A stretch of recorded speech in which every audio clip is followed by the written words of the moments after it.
On this episode of Locked On Angels, I have a cheer for you. Give me a P, an A, a T, an H, an E, a TIC. What's that spell? Angels. They win 3 in a row against the Dodgers, but they lose 2 out of 3 to the A's.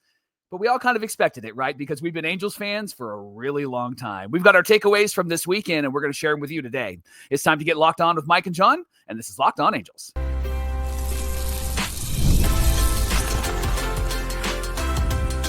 You are Locked On Angels, your daily Los Angeles Angels podcast. Part of the Locked On Podcast Network, your team every day. Thanks for making Locked On Angels your first listen of the day. You can find us anywhere you get your podcasts, including Apple Podcasts, Spotify, and SiriusXM by searching Locked On Angels. And if you'd like to get back to the Super Halo Bros for all the Super Halo content, here's some things that you can do. Leave us a rate and a review on Apple Podcasts. Hit that thumbs up button and subscribe button on YouTube. And while you're here, leave a comment. It's one of the best ways to get in touch with John and I and be a part of the conversation. And this episode of Locked On Angels is brought to you by FanDuel. Football season is just around the corner. Visit the FanDuel app today and start planning your futures bets now. And we'd love to invite you to the second annual Logan All-Star Bowl Sunday night, September 7th, starting at 5 p.m. We're raising money for the YMCA of Orange County, and you can get your tickets by clicking the episode link. The description has all of that detail for you. And then when you get your tickets, just use our promo code Halo Bros so you can be on our team and get a discount. Can't wait to bowl with you and our best buddy Logan O'Hoppy on Sunday night, September 7th. Thanks for being here for this episode of Locked On Angels, where it's your team every day. You've got the Frisch Brothers here with you, a.k.a. the Super Halo Bros. My name is John, and that's my brother Mike. And my name is Mike, and that's my brother John. John, Mike, do you think that when Logan talks about us, he says best buddies too, or do you think it's just a pipe dream? No.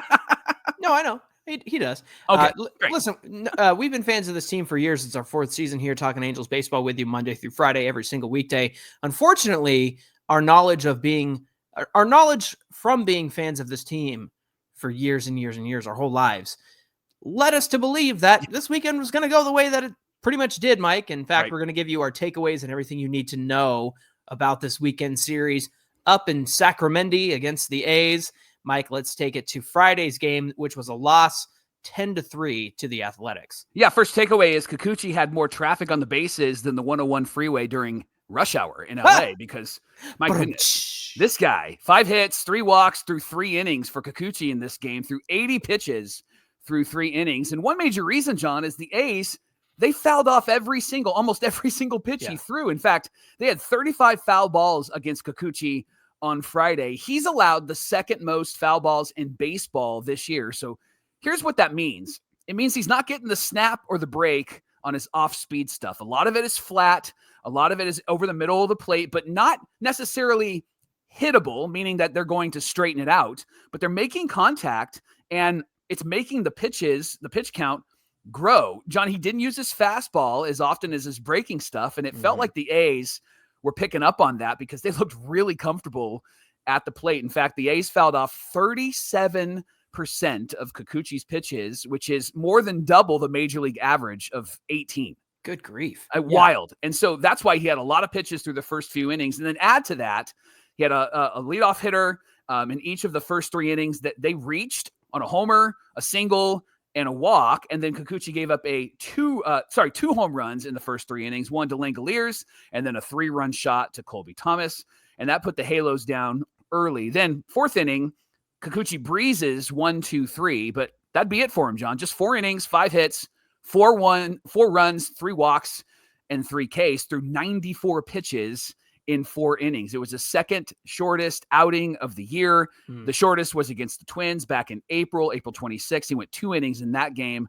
John, if the Angels are going to do anything in these last 40 or so games, they're going to need their starters to go deeper in games because they've used the bullpen a whole lot. And we saw on Saturday that it was almost a repeat of Kikuchi's start in what happened on Saturday with Tyler Anderson. Yeah, and if you go back to this last week where the Angels swept the Dodgers and you're rolling into the weekend series hoping that you're going to get some bright spots there, Mike, it really wasn't a great pitching performance from the starting pitchers all week long, right? It wasn't anything spectacular. It was just that the offense was able to get to the Dodgers bullpen, have some late inning heroics and things like that.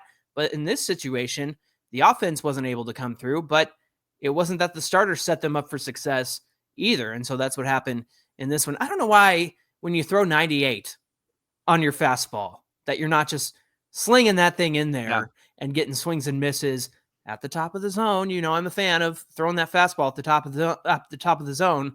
But yeah, you're right. They just kept fouling things off, and that's easy to do when you're getting predictable out there. You mentioned the bullpen, but our second takeaway is nothing changed when the bullpen entered this game. Right. A lot of foul balls and a lot of traffic on the bases. Started with Connor Brogdon. He allowed 3 hits and 2 runs, only was able to get 2 outs.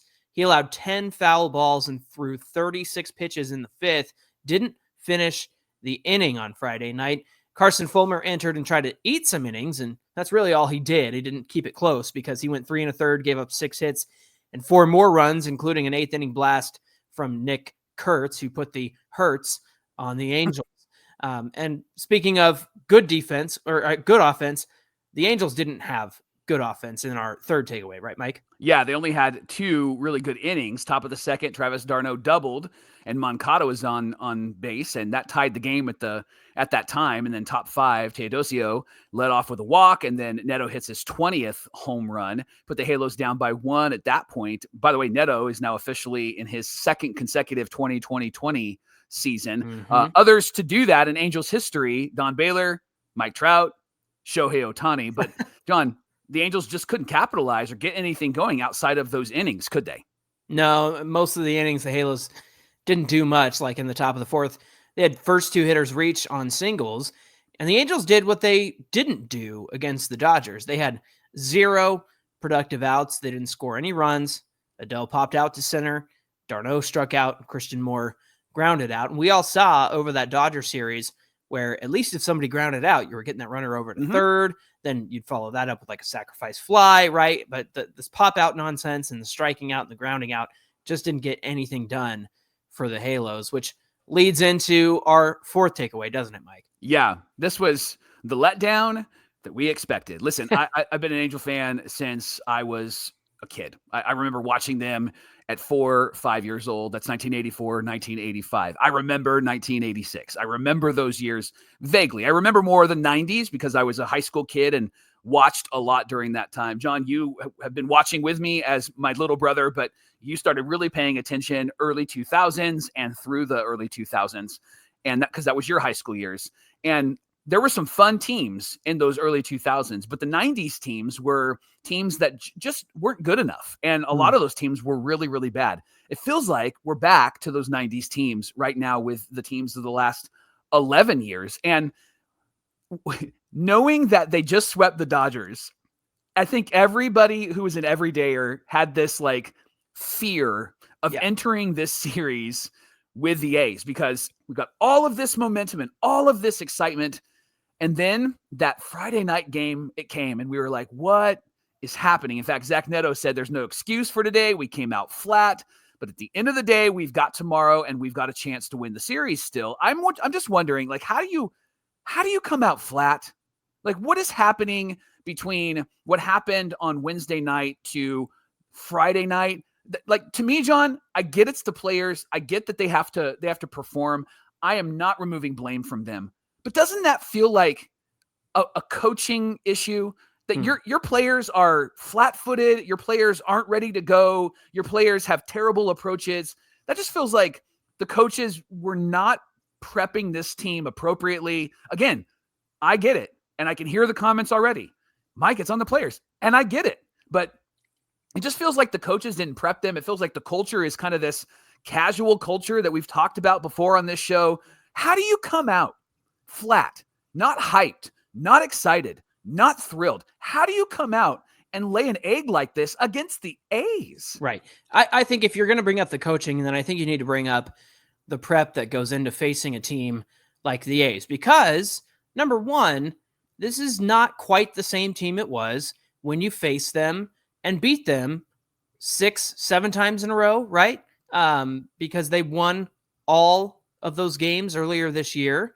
Now there's been some moves. There's been some bullpen changes. There's been some different starters that are going to be coming out there against you. So you can't come in and just expect that, oh, we're going to steamroll them again, and we're going to hit 46 home runs in a weekend series like we did 2 months ago when we played up here in Sacramento. So to me, it's just a lack of it's got to be a lack of prep on how to handle specific pitchers, specific pitches, specific players at the dish, right? It just seems like I'm going to copy and paste my game plan from game to game. I'm going to keep doing what I'm doing because what I'm doing is great. But when it comes to facing somebody else or preparing to play somebody else or preparing to hit against somebody else, just doesn't feel like there's enough prep going into that. I don't know if that's scouting reports. I don't know if that's, more data that needs to be provided to them. You'd think with Ray Montgomery and being an analytical manager that would be something that he would consider. But also, Mike, at the end of the day, starting pitching was terrible. The starting pitching was awful. And I understand like the offense didn't come through, but the fact that, you come away from this game, with the fact that these guys were only able to put up 3, well, maybe you shouldn't have given up 10 across the pitching staff. So usually, and more often than not, and earlier this season, I would defend our starting pitching and our bullpen and say, look, they only gave up a total of 4 runs. The Angels should have been able to at least put up 4 or 5 to come back, right? Like a start where it's 3 runs or less, like that's great. And that's happened more often than not, even with the bad pitchers. Sometimes, even if they don't quite go deep into games, they still gave their pitchers or their hitters a chance to come back in this one. But, to lose 10-3 and just let it get away from you, I think that is just nonsense. And, like you said, it could be a coaching thing. I think it could be a prep and scouting report thing. But at the end of the day, it's an Angels thing because we knew they were going to sweep the Dodgers and then roll into Sacramento and maybe take 2 out of 3. And that would have been best case scenario. Right. And that's how we all felt about it. But there's a lot of us who are like, they're going to get swept.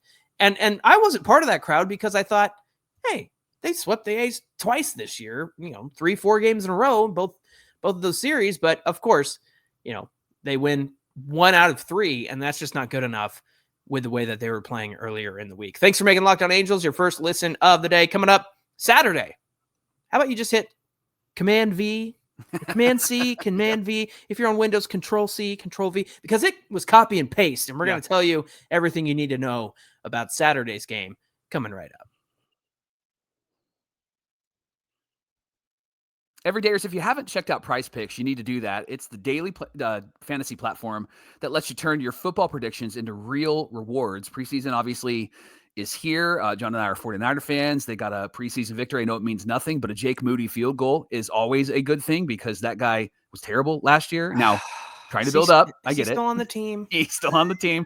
We'll talk about that later. But is there a pick on PrizePicks for how many field goals he's going to miss this season? Because I'm taking the over. Yeah. College football is also on the way. I love college football. It's a perfect time to lock in your season-long more or less picks for the 2025 football season, all before week 1 kicks off. And so you can do that on PrizePicks, whether you got your eye on a big-name quarterback or maybe a breakout running back. PrizePicks is making it really easy for you to get in on all of the action. I have shared on this show before. I've made my season-long picks. I've picked Josh Allen for more than 27.5 touchdowns.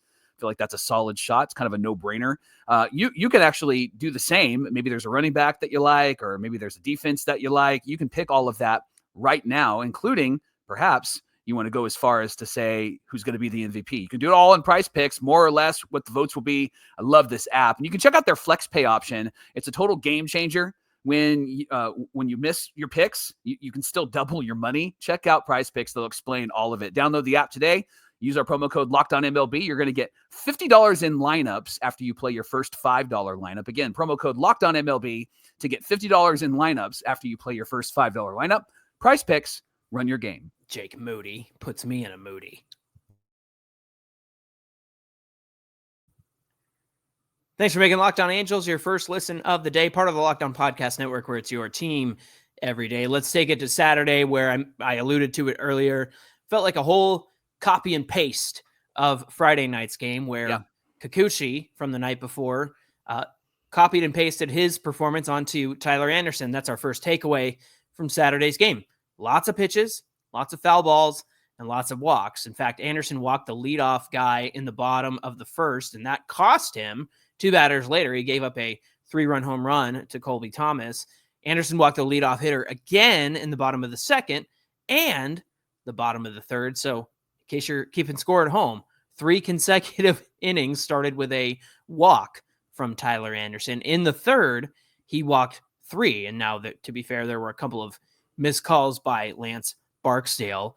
Those walks were followed by a 2-run single in that inning. And we argue that Anderson should have been out of the inning, but he's had so many innings like this year that it really comes back to a couple of things, Mike. He's not throwing strike one. He's falling behind hitters. And as frustrating as the umpires can be, we're not the only ones who have to deal with bad umpiring.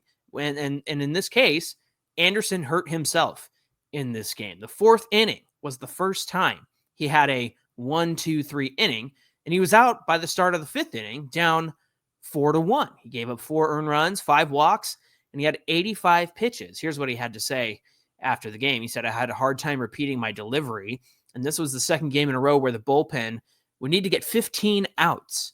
Now, when he talks about repeating his delivery, maybe you don't need to do that little wiggle kick as much anymore, my friend, because that looks hardly repeatable even when you're having a good day, right, Mike? Yeah. My guess, John, is that Anderson, he's going to be a free agent, obviously, at the end of the year. And I think he's going to be a non-factor wherever he goes next. And that's frustrating to me because the Halos could have traded him. They could have received something for him, but they're going to get nothing for him. And he's not doing anything for this team. And I know he had back stiffness, felt like that back stiffness was still with him on Saturday. I mean, why is he out there if he's not able to repeat his delivery? That might be why he's not able to repeat the delivery, is he might be tight. And even Gooby said on the TV side that he was struggling to start the inning, and then you could see him getting warmed up again, but it was almost a complete reset every time he went back out there. And that's why he was missing the strike zone, because his delivery was not repeatable, and he was not using the same release point every single time. And so it's just frustrating because this is second half Tyler Anderson. This is the 3rd year in a row that we've had to deal with second half Tyler Anderson. And it's just irritating that he's still on this team and we have done nothing with him. And I guarantee you, he's going to be on a different team next year and he's going to fall flat. I don't think he's going to be fantastic. I think he's going to be this guy, right? And it seems like all the guys that the Angels have had on their team, whether they DFA them or they don't re-sign them and they go off to another team, it seems like other teams don't really want them because these are not attractive pieces to have on your team. And Tyler Anderson, I get when we signed him, it was a bit of an attraction because he had such a great year with the Dodgers. And I would argue that last year wasn't a bad year. He was an all-star, obviously, but it's the second half that's always been the issue for him. And why he's surprised that he sucks in the second half is beyond me, because this is the 3rd year in a row that he's had struggles. The problem is that these struggles started before the second half, Mike. And so it wasn't even like we got the best of Tyler Anderson for the first 3 months of the season like we did last year in 2024. But here's the thing. You mentioned, they probably should have traded him and gotten something for him. I don't think they could have moved him. I honestly don't think that he's worth a hoot. I don't think he's worth a single A relief pitcher. You know what I'm saying? I don't think anybody would want to give anything up to have Tyler Anderson. Even the Cubs, they traded for Michael Soroka. He gets hurt in his very first start. Well, he throws a lot harder than Tyler Anderson. Yeah. He's also more injured than Tyler Anderson. So if that doesn't tell you everything you need to know about how other teams might feel about Tyler Anderson, look at the fact that the Cubs traded for Soroka, got 2 1/3 innings out of him, and now he's on the IL. And they knew what they were getting. Yeah. They still overlooked Tyler Anderson. So I think at this point, so many teams are just aware of who he is and what he does and what he doesn't do at the end of the day. The second takeaway here was that the bullpen also copy and paste. They did exactly what they did the night before Ryan Zefferjon took over for Tyler Anderson in the 5th inning. He immediately gave up a leadoff home run. Stop me if you've heard that before.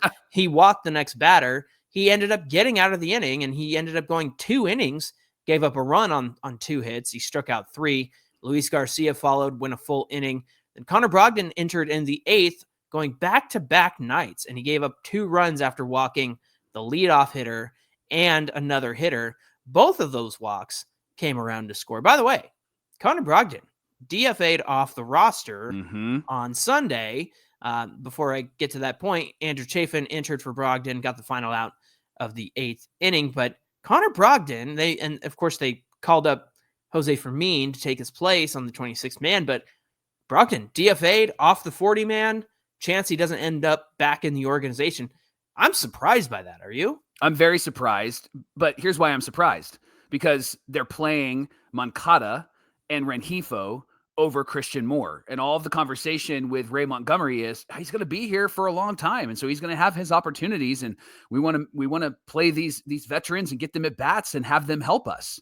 But then you DFA Connor Brogdon, who was a rock star in the Dodgers series and is somebody you can count on in the back end of this bullpen. And I'm not opposed to Jose Fermin. I like Jose Fermin, but you're going to bring him in and maybe not send Zephyr-John down because Zephyr-John might need to work on some things. Like it just feels very confusing and very convoluted. Like what's the strategy? Oh, that's right. There isn't one, right? Yeah. Like there's not a strategy here. It's just warm bodies that can help us to get through innings. I'm really shocked though that Connor Brogdon isn't going to be on this team moving forward. Maybe he goes to the minor leagues. I doubt it. I think another team will probably grab him. Yeah, they 100% would grab him because he's been an anchor piece for the Angels this season.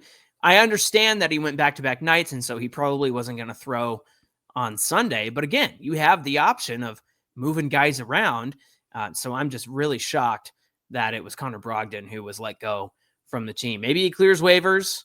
Maybe he stays with the Angels and goes to AAA. But I don't know, man. At this point, I don't think if I was him, I'd appreciate the fact that I was straight up let go from the team and DFA'd. Third takeaway, the Angels offense, Mike, really pathetic on Saturday night. Just one run on 5 hits through 8 innings in this one. And man, it was a frustrating Saturday night. They did score another run on 2 hits in the 9th inning, but that was it. They were way behind already. And when they got runners on before the 9th, they either ran themselves out of the inning, like in the top of the 2nd, Neto had a RBI single, but he was thrown out trying to stretch it to a double, or they simply just don't make contact and strike out, like in the top of the 8th. 2 walks with 1 out. The next batter strikes out, and they just keep repeating the same pattern over and over again every single game. And that's what happened on Friday, and it's what happened on Saturday. Again, it's copy and paste from the pitching to the offense up and down this 26-man roster right now. Yeah, final takeaway from Saturday is Teodosio. He passes the fan eye test on defense. He gets great jumps.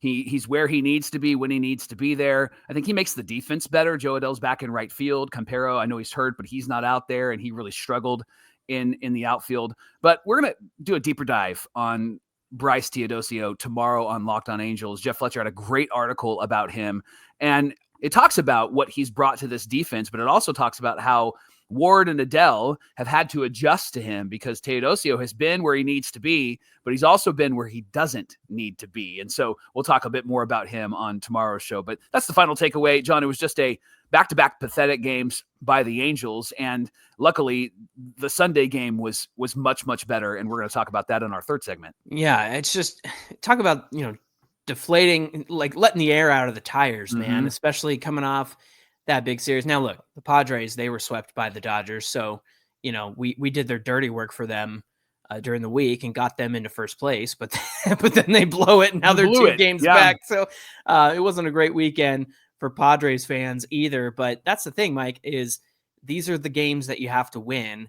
And I know we would have said that earlier in the season against the A's because these are the games that you have to win, right? You have to beat the A's. And I know you can't go sweeping every team every single time, but the fact that you just weren't able to walk away with 2 out of 3 in this series, I think is just such a missed opportunity at the end of the day, because you had all the momentum, like you said, from Wednesday. Where did it go? Did you lose it in the air for the 45-minute flight that you had from Orange County to Sacramento? Because it just doesn't make any sense to me for these guys to come out looking so flat.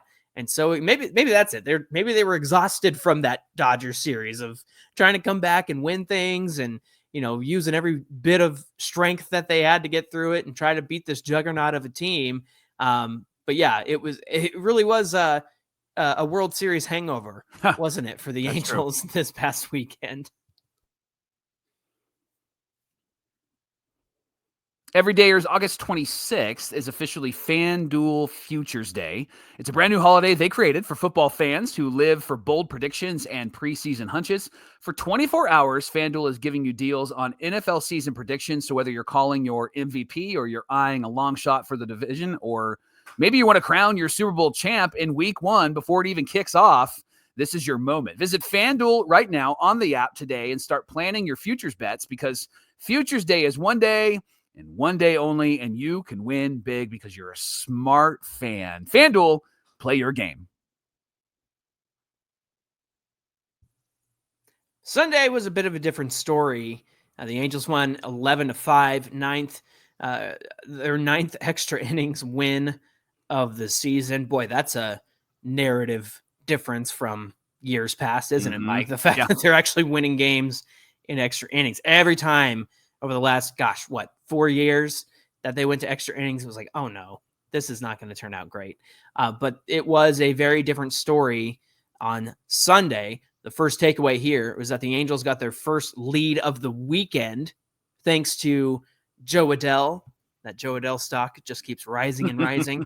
And Christian Moore, and that was great to see. The first lead came in the first inning. Joe Adell had a 3-run home run, and he did it on the first pitch. Adell has hit 12 of his 26 home runs this season on the first pitch. So just that ambush swing to get it done. And it was a no-doubter, too. Yeah. It was just like, oh, that's gone.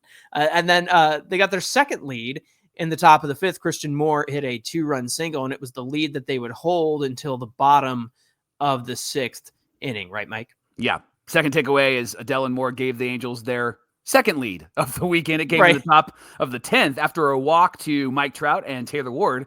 Joe Adell singles up the middle to score the sixth run of the game for them. They were up 6-5 at this point. Adell was 3 for 5 with 4 RBIs.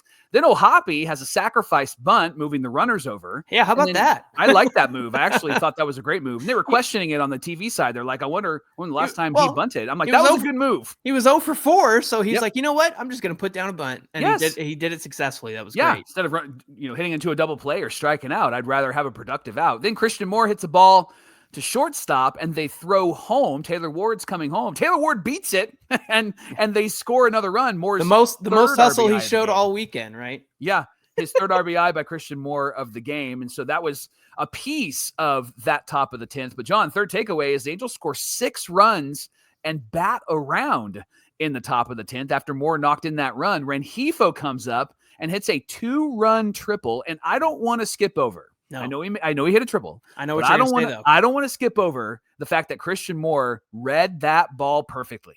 You can see it. On the replay, you can see it. He's heading to second base, and he could tell that Lawrence Butler is not going to catch it. And Lawrence Butler, somebody hit the trigger dive button. Yes, somebody hit that on the show, and he's spinning around and looking for the ball. Christian Moore read that perfectly, and he just turned on the jets once he got to second base, and he was going to score whether Rengifo got a triple or not. And I loved that hustle, and I loved that awareness. And then Teodosio adds a 5th run with a sacrifice fly. John, 2 sacrifices in this game, in this inning. Fantastic. And then Zach Neto decides to put it out of reach, his 21st home run of the season, crushed that ball. John, 3 hits and 3 walks in this inning, and the Angels score a total of 6 runs in the top of the 10th. Yeah. Where was that all weekend? Right. It was like Happy Gilmore. Where were you on that one, dummy? Right.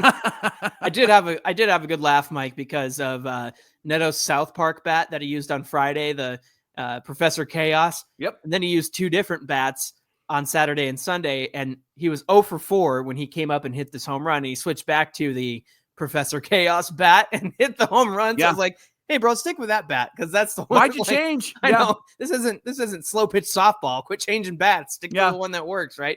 Hey, the third takeaway was that the Angels got a starter into the 6th inning for the first time all weekend. Right. And it was Jose Soriano, right? 5 2/3, 8 hits and 5 runs. He walked 1 and struck out 3, but he surrendered 3 home runs in this game, which is very unusual for him because he had only given up 11 home runs in addition to those 3 this season. And it was the most home runs he's given up since there was a 2-game home run game, once in July and once in April. So even then, when you get not great start, the Angels had to climb back into this one because it was tied up 5-5.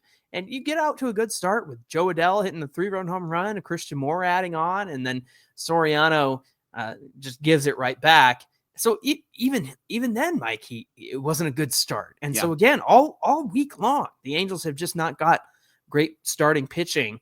And I think that's starting to become a huge issue, or at least a glaring issue, and it's not going to work out too well for them for the remainder of the season if they have designs on going anywhere, which they say they do. They're competitive. They want to play meaningful games. They're obviously competitive. Well, you didn't do anything about the starting rotation, so obviously you don't know what you're doing. All right, get me to the fourth takeaway, the good stuff. John, Kenley Jansen, he shows us what if. What if the Angels were competitive and were battling for a playoff spot? Because he is so big in big moments, and he was big on Sunday in the ninth inning. Ninth inning, he allows a single and a walk, which is something that we've had Dodger fans jump into our mentions and say when we signed him, hey, watch out, because he'll have a couple of innings where he gives up a few hits and then he'll shut it down. And then he did, John. Shea Legend-Lears strikes out. Brent Rooker strikes out. And he struck him out, John, not on his cutter. Yeah. It was on his slider. That's what I was going to say is I like the way he got it done because they were either laying off or fouling off the cutter. And he was like, fine. You know what I'm going to do? I'm going to swing at your shoe tops. Yeah, exactly. I loved that. He only had 6 strikeouts with his slider all season, had 2 in the bottom of the ninth on Sunday against the A's. And then he finishes the inning by getting Lawrence Butler to foul out. John, I just love that he's got grit, man. And that's what's so frustrating about this team and their lack of competitiveness and not being in this race, because it's not going to be a matter of them blowing saves, because Kenley Jansen, when he gets into that ninth inning, that 10th inning, whatever inning they need him to be in, he just does an incredible job of shutting down the opponents. Even when he makes the mess himself, he knows how to get out of it. And that's what you need in the playoffs. That's what you need as you're trying to make a playoff run. And so that's the bummer about this team, because they could have potentially taken 2 out of 3 and moved closer to the 500 mark and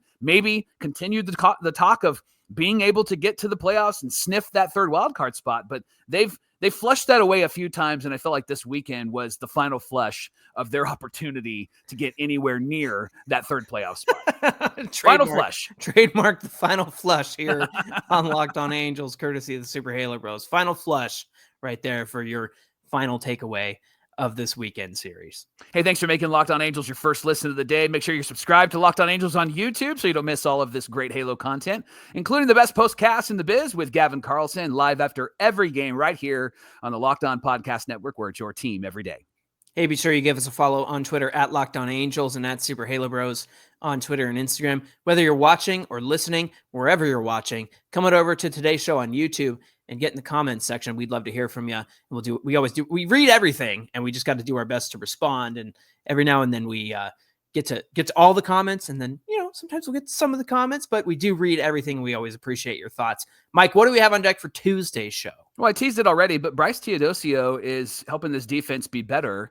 But Ward and Adell have had to adjust to him, because there's been moments where he's been right where he needs to be, and then there's been moments where he's been in the way. And so Jeff Fletcher has a great article about that. We're going to share that article with you tomorrow on Locked On Angels. All right, looking forward to that conversation. Until then, my name is John, and that's my brother Mike. And my name is Mike, and that's my brother John. Thanks for being here with us, everybody, and we'll see you back here on Tuesday. Final flush.